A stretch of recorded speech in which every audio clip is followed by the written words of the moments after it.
what it really is in terms of not what we think it is, but what it really is. Now, when you're born, brought into this world, everything is very fascinating, and you're always entertained by the smallest little things that people, when they're adults, take for granted and shrug off as irrelevant. Now, it's another curious thing as well that when you're born, and when you're a young child, you do not have a concept of time as an adult does. To you, a summer is endless, and it does not seem to the child that there is an arrow starting in the past, going to the present, and continuing into the future. Everything just seems as it is. Now, as you get older and you go to school, you are taught that time causes events which bring them to now, and then progress them into the future, where there will be further events when the now makes its way down that arrow and into the future. Now, why is it we think as adults that time as a straight line going from past to future really exists, when as a child it is not common sense whatsoever?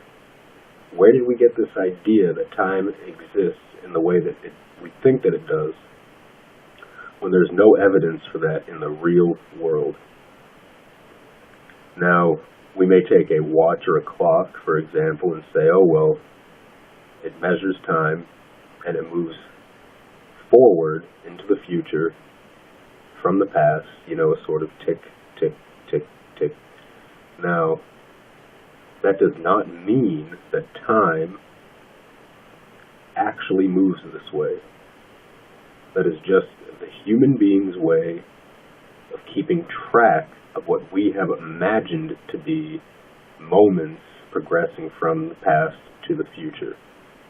But in nature, it really isn't that way. Have you ever seen a natural clock that ticks forward and forward and forward, and has intervals in which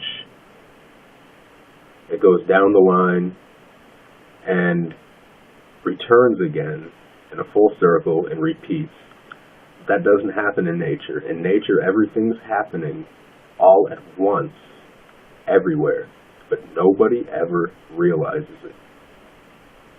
For example, can you get to anywhere in the past, and can you get to anywhere in the future if you try? No, you cannot. You can only get to the moment that you are in at this moment, which is the only moment that there ever is, and the only moment that ever will be. Excuse me.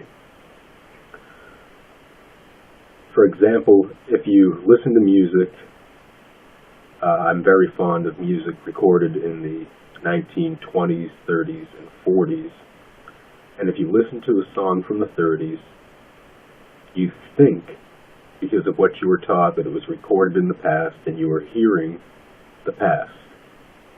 But you are actually listening to the recording from the 30s in the moment of now. You're not hearing it in the past, you're hearing it now.